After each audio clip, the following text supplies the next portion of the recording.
दोस्तों नमस्कार, मैं अनुपम गुप्ता भारत। और आप टाइटल से जान गए होंगे जो आज की साधना है काफ़ी यूनिक है, गोपनीय है, लामा तंत्र की साधना है, वज्र महाकाल साधना। लामा तंत्र का एक हिस्सा होता है महावज्रयाना। महावज्रयाना भी कहते हैं, महावज्रयान भी कहते हैं, वज्रयान भी कहते हैं। ये जो साधना है उसी पद्धति की है और बहुत गोपनीय होती है। और ये बाकी साधनाओं से इसलिए भी भिन्न है क्योंकि ये साधना मानसिक होती है। ये साधना बाहरी नहीं होती है, ये आंतरिक होती है, मानसिक होती है। और जैसे कि आप लोग जानते होंगे कि जो लामा तंत्र होता है या जो लामा पद्धति वाले लोग हैं, जो उस तंत्र में दीक्षा प्राप्त लोग हैं, आप देखते होंगे उनके पास कोई बहुत ज़्यादा सामग्री, बहुत ज़्यादा हवन यज्ञ और ये इन सब चीज़ों की व्यवस्था नहीं होती है। या तो वो पहाड़ों के अंदर रहते हैं, गुफा के अंदर रहते हैं, या तो एक बौद्ध मठ से दूसरे बौद्ध मठ जैसे उनकी आज्ञा होती है वो जाते रहते हैं, या साधनाओं में रहते हैं, या ज़्यादातर गुफाओं में रहते हैं। और वहाँ पर ये सारी सामग्रियाँ उपलब्ध नहीं होती। लेकिन इसका मतलब ये नहीं है कि वो लोग भगवान शिव या शक्ति की साधना में उतरते ही नहीं। उनके पास हमसे भी श्रेष्ठ शिव साधना होती है, शिव साधना की पद्धति होती है, शिव शक्ति की साधना की पद्धति होती है। हम लोगों के साथ ये कि जैसे ही श्रावण मास आया हमने दौड़ लगाई, लाइन लगाई, धक्के खाए, लाठी खाई, सब कुछ खाए। इसके बाद जा कर के हमारा संपन्न हुई साधना और सब कुछ। उनके में ऐसा नहीं। ये उसी पद्धति की एक साधना है।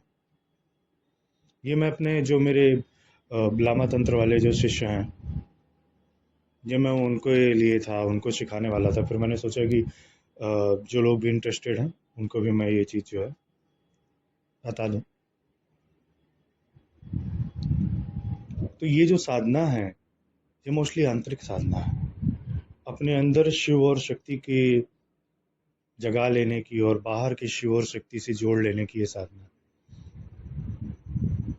इस साधना में मैं बहुत डिटेल में मैं नहीं बता सकता कि क्या प्रोसीजर है, कौन सा मंत्र है, लेकिन बस इतना समझ लीजिए कि जैसे ही ये साधना संपन्न होती है, तब जैसे ही आप थोड़ा सा भी ध्यान में जाएंगे, एक तो ध्यान लगने लग जाएगा।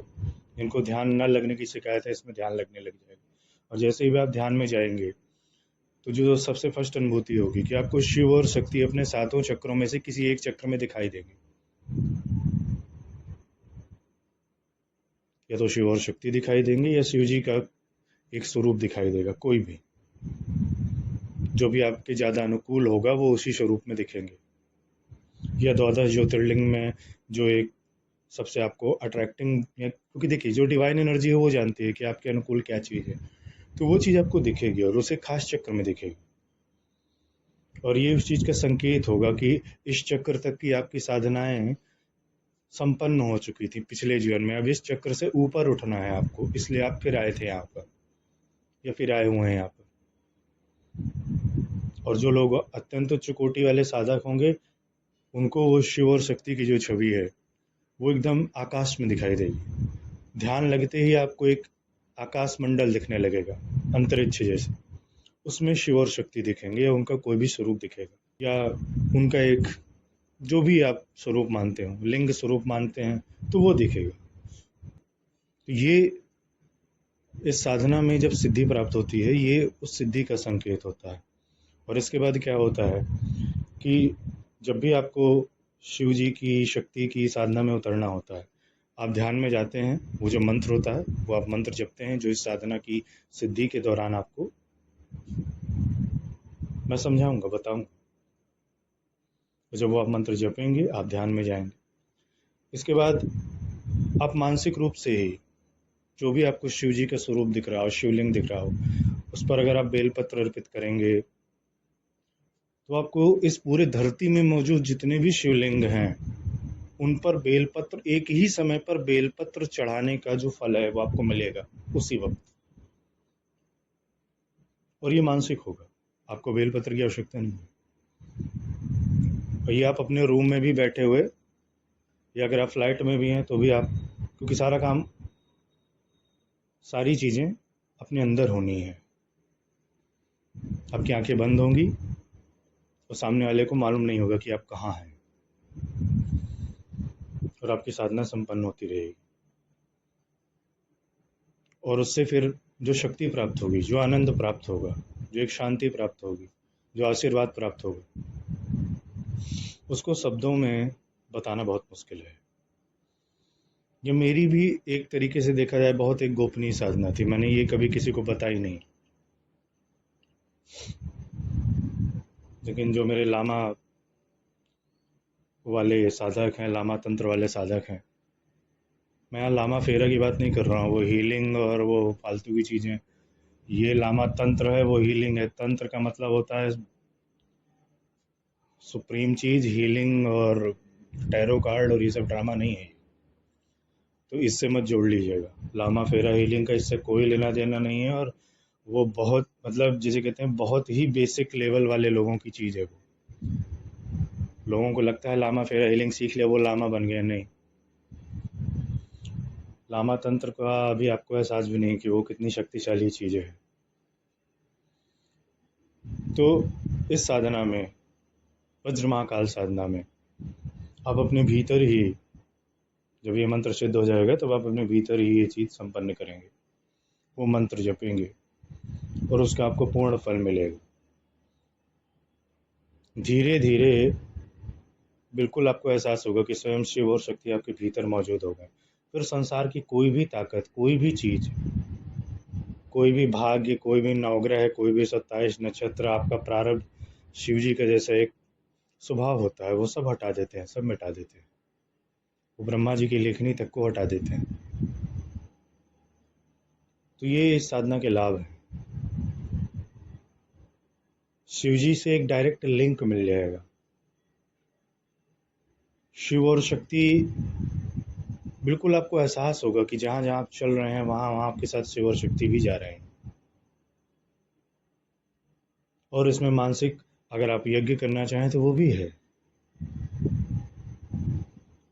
और यही लामा तंत्र की और महावज्रयाना पद्धति की जो एक खूबसूरती है वो यही है कि ये वो रास्ता निकाल के देता है जो बाकी सारे संसार से हट करके होता है। गुफा के अंदर अब एक जो लामा तंत्र है उसके पास, वो कहाँ से लाएगा बेलपत्र, कहाँ से लाएगा जल?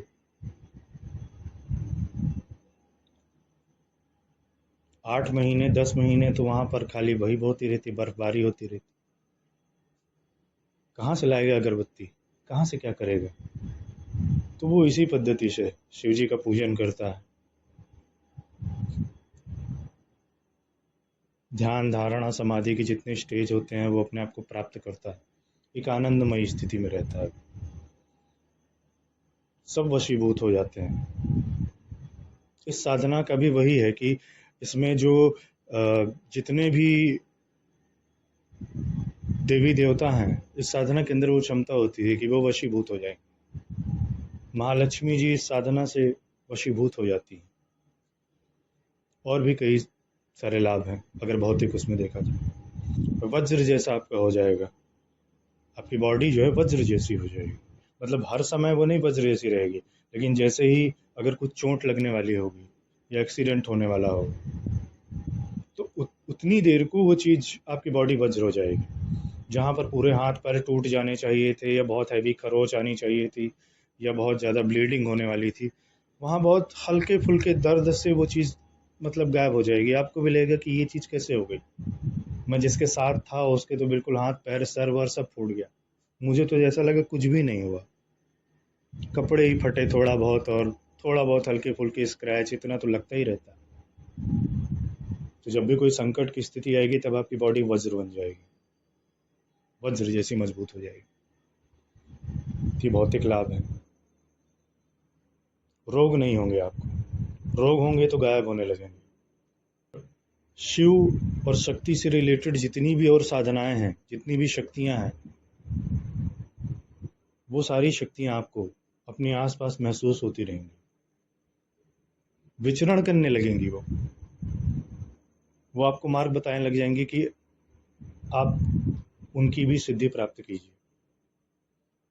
चाहे वो भैरव हों, भैरवी हों, योगिनियाँ हों, शक्ति से संबंधित, शक्ति तत्व से संबंधित जितनी साधना है, वो खुद रास्ता बनाएंगे कि आप उनको सिद्ध करें। क्योंकि आपकी बॉडी से, आपकी आत्मा से, आपके ऑरा से एक ऐसी सुगंध निकलने लग जाएगी, एक ऐसी वाइब्रेशन निकलने लग जाएगी कि ये सभी लोग वशीभूत होने लग जाते हैं। आपके जीवन में जहाँ भी न्यूनता है, जिस भी चीज़ को लेकर के एक न्यूनता है, कमी है, अभाव है, वो सारी शक्तियाँ स्वतः ही संपूर्ण करने लगती हैं उसे। तो ये एक बहुत ही यूनिक साधना है। ये मेरा सौभाग्य था कि मुझे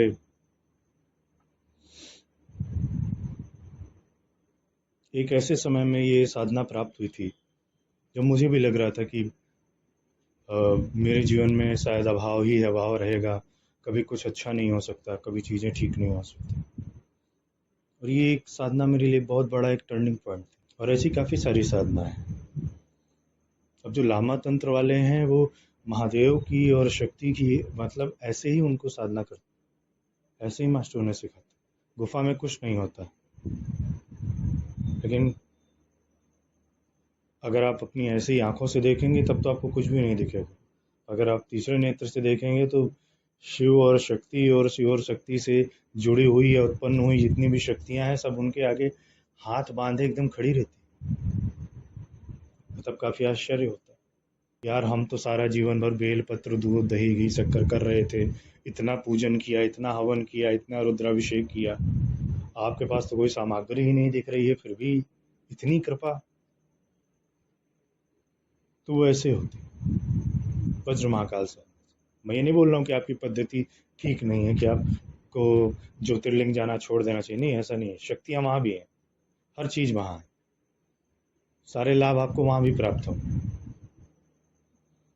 लेकिन जैसा कि आध्यात्म का कार्य होता है, आध्यात्म हमेशा आपको बाहर भटकने से रोकता है, आध्यात्म हमेशा आपको भीतर की ओर ले जाता है। और जो आध्यात्म आपको बाहर की ओर भटकाता है वो आध्यात्म ही नहीं हो सकता, वो छल होता है, वो माया होती है, वो शोषण होता है। और जो रियल आध्यात्म होता है वो आपको भीतर की ओर ले जाएगा। ये एक गोपनीय साधना है, 2 से 3 शब्दों का मंत्र होता है इसका। और ये साधना कहीं नहीं मिलेगी, यूट्यूब में भी आपको नहीं मिलेगी।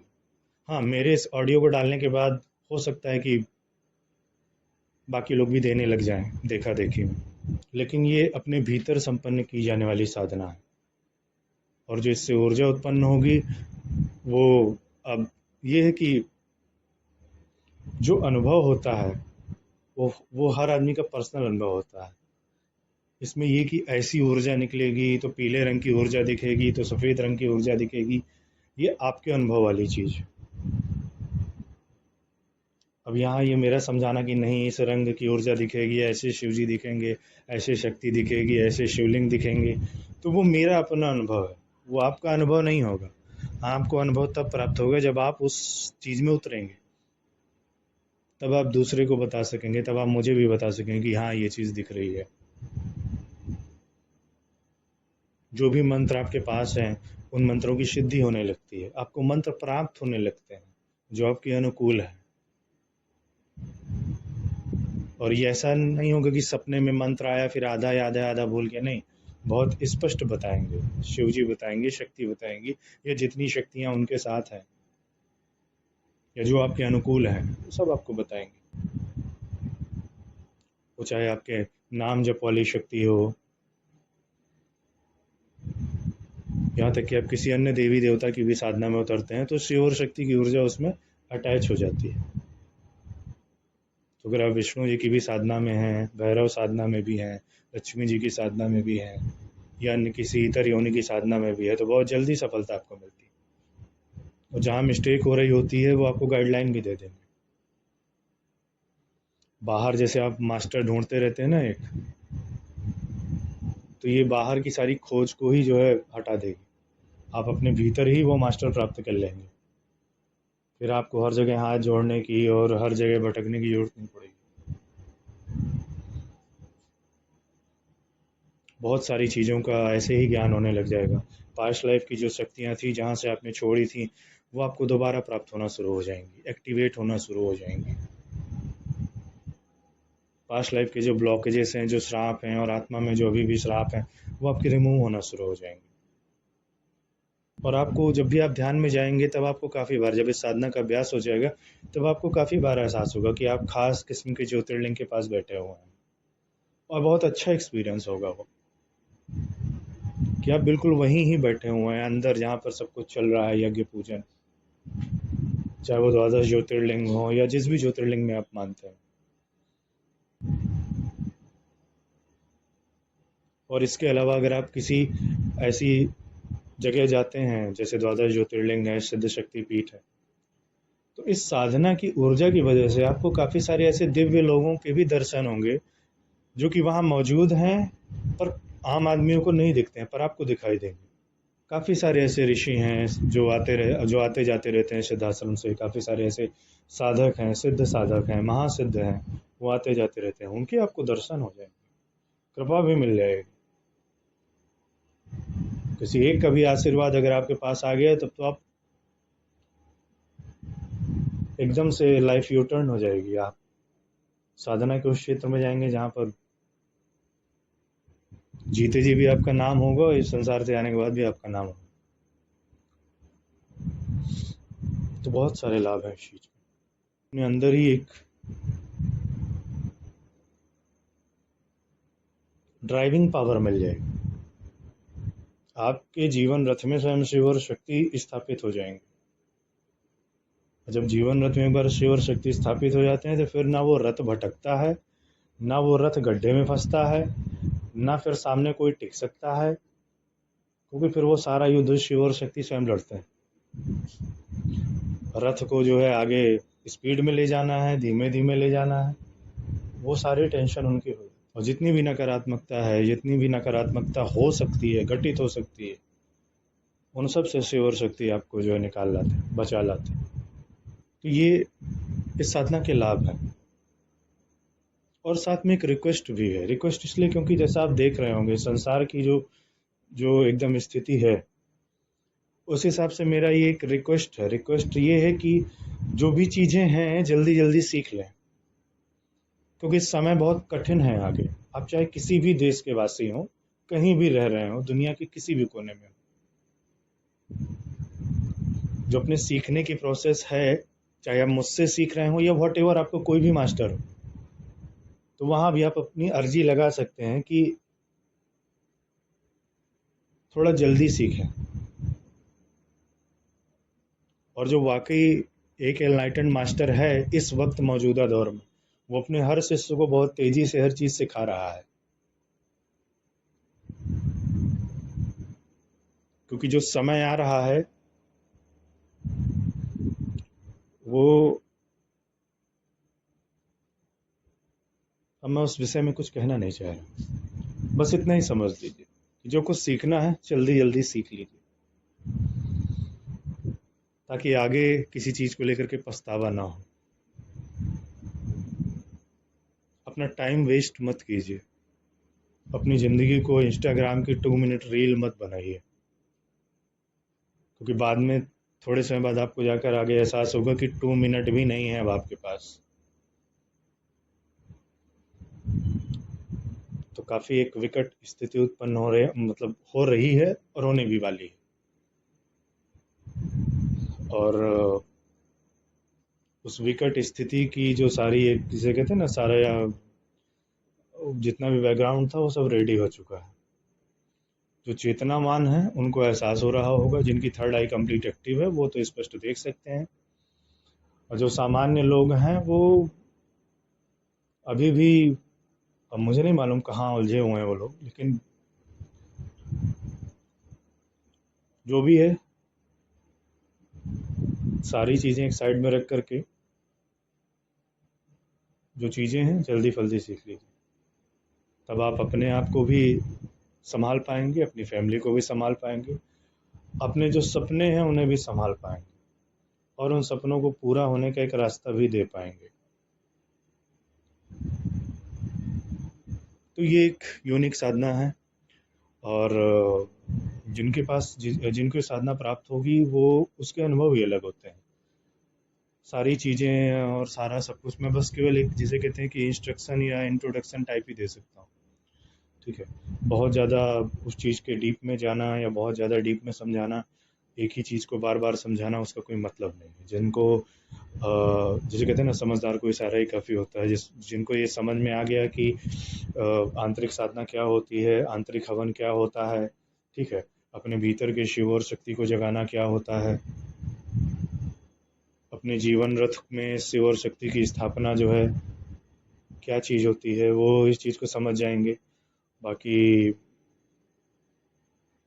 जैसी भगवान भोलेनाथ की मर्जी और आदि शक्ति की मर्जी, और जैसा आपका मतलब भाग्य, प्रारब्ध और आपकी बुद्धि, विवेक और आपका इंटेलिजेंस, जैसे आप सोच पाते हैं, जो आपको लगता है, ठीक है। जैसे कि अ, एक एक आपको उदाहरण देता हूँ कि मेरी जानकारी में क्या कहते हैं, महाकाली साधक है, तो उनको काफ़ी ज़्यादा नवग्रहों की इशू और वो सारी चीज़ें हैं। जन्म कुंडली भी देखी, सब कुछ हुआ, ठीक है। मैंने उन्हें समझाया भी कि ऐसे ऐसे उपाय कर लीजिए, ऐसे ऐसे कर लीजिए। तो उनको ये हो जाता है, नहीं नहीं, मैं महाकाली साधक हूँ, मुझे तो कोई ग्रह नक्षत्र छू ही नहीं सकता है, मैं तो राहु को बांध देता हूँ, शनि को बांध देता हूँ।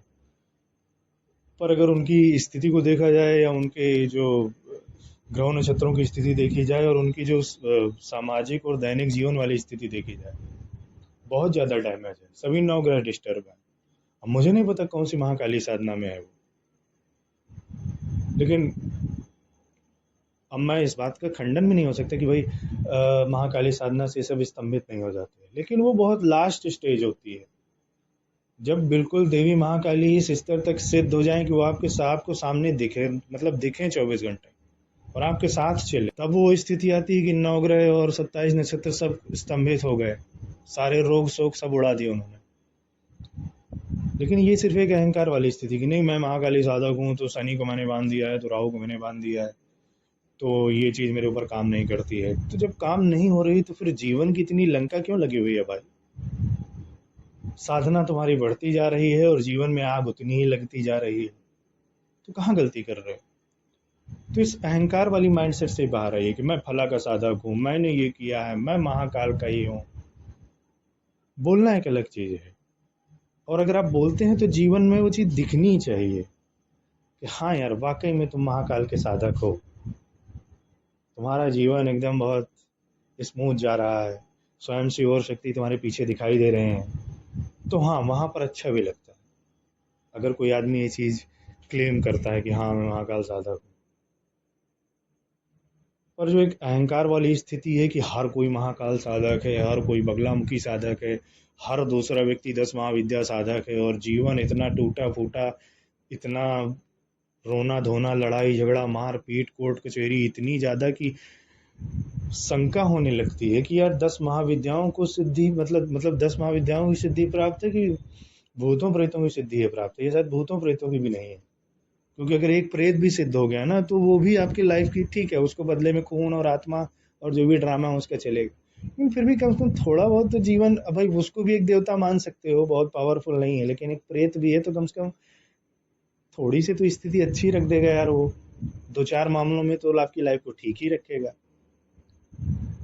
लेकिन एक ये अहंकार वाली स्थिति कि नहीं, मैं 10 महाविद्या साधक हूँ, मैं फलाने साधक हूँ, और जब आपके जीवन को देखो, आपके ऑरा को देखो, आपकी बॉडी को देखो, तो 50 किस्म के रोग और हर समय चीज़ें और नेगेटिव थॉट पैटर्न, तो कहीं ना कहीं आप उन देवी देवताओं का अपमान करते हैं। तो ये अहंकार वाली स्थिति नहीं होनी चाहिए। तो जो लोग अहंकार वाली स्थिति में, उनको तो शायद यही लगेगा कि ऐसी कोई साधना ही नहीं होती है, ठीक है, न वज्र महाकाल साधना होती है, न वज्रयान पद्धति होती है, न लामा तंत्र होता है।